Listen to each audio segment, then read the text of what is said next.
Here from MS Views and News, Stu's Views and MS News. And yes, it's been a couple of weeks since our last podcast, but that's what we're going to be doing now, is one every 2 weeks or one every 2 to 3 weeks.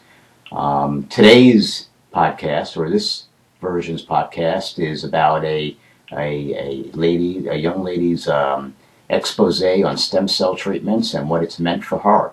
So I hope that you listen in to this next portion of this podcast, and you hear her story and what it's meant for her, and then comment on it, okay? You could either leave comments here on YouTube, or where you find this on Facebook, or back at our blog, or wherever it is that you do find it. But we do hope that you leave comments for it and your opinions on what she is undergoing, okay? So again, we want to thank all of our sponsors of our newsletter series, and we do hope to continue going forward, providing you with the news and information, education, and resources that you need to handle your multiple sclerosis. Thank you, and until next time, bye-bye.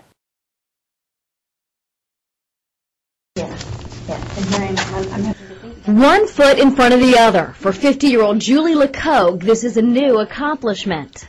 I could probably stand on my legs for about 5-10 minutes. It would be pretty excruciating. Diagnosed with MS 14 years ago, Judi was forced to shut down the catering company she shared with her husband. I was very heavily reliant on a cane, and I had ordered a scooter. Desperate, she says, to stop the progression, she checked into the Stem Cell Institute in Panama for a month for adipose stem cell treatments. The fat cells are extracted through a mini liposuction. It's a very quick procedure. You're asleep, and there's really no pain. Stem cells are pulled from the fat and put back into the body through an IV.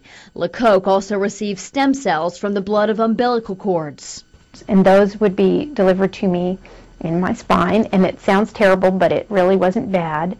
You get a little injection of local anesthesia, and those stem cells would obviously go straight to the nerves, where in MS the nerves are damaged. Walk, Ma. Do a little walk around the room. Show them what you got.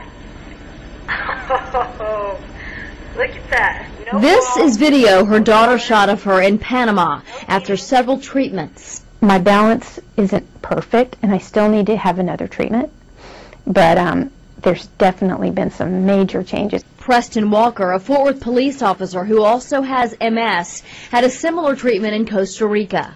You pretty much quit living. You don't spend time with your family and that kind of stuff. Today, he says his balance is restored. And so we've heard the benefits, but we don't know what the risks are. Dr. Spencer Brown, a Ph.D. and Director of Research at UT Southwestern Medical Center, studies this fast-moving field. He says it is not yet known how long or how well the treatments work. The push is to get that data. The push is to get that data. Learn what happens, what do these stem cells do? Are they safe? So if they're injected into the spine, if they're injected into the blood, do they go where they're supposed to go? Do they do what they're supposed to do, or do they just go away? That is also what the FDA is waiting on. The experimental therapies are also treating Parkinson's disease, cancer, arthritis, and celiac disease, among others. This is going to be a new tool for people. It's going to be a treatment option. That is the hope in the future. Judi Lecoq is signed up for another treatment because she says walking feels so good. You're determined. Meredith Land, NBC5.